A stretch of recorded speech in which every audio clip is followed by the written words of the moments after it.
Les entreprises françaises ont signé des contrats pour une valeur totale de 2,26 milliards de dollars au Kenya, à la fin d'une visite d'État réussie de 2 jours du président Emmanuel Macron. La visite d'Emmanuel Macron au Kenya est la première d'un président français depuis que le pays d'Afrique de l'Est a obtenu son indépendance en 1963. Un reportage de Robert Naguila pour Dès l'arrivée d'Emmanuel Macron à Nairobi, la toute première visite d'un président français, le commerce et l'investissement étaient prioritaires. What we want to do is to be part of your new growth agenda.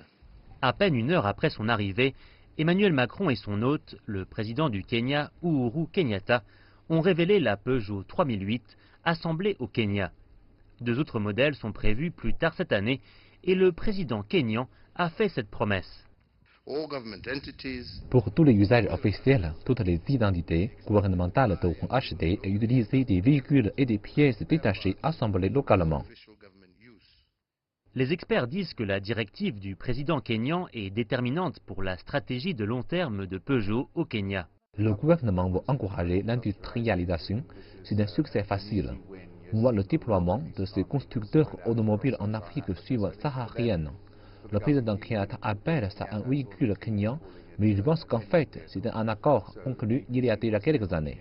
Parmi les accords signés jeudi par l'entreprise française, on compte une concession de 30 ans à Vinci d'une valeur de 1,6 milliard d'euros pour construire et gérer une route rapide à 4 voies de 180 km.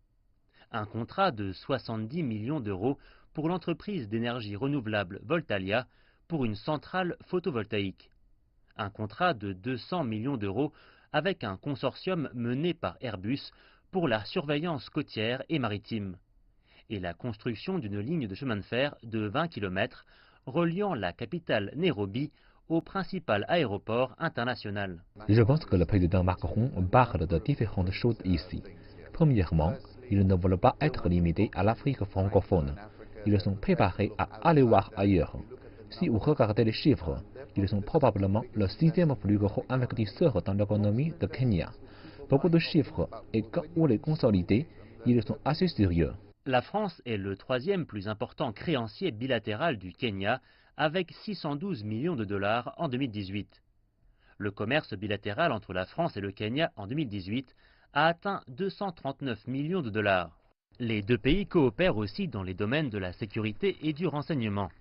Et le président français dit vouloir renforcer les liens diplomatiques entre les 2 pays.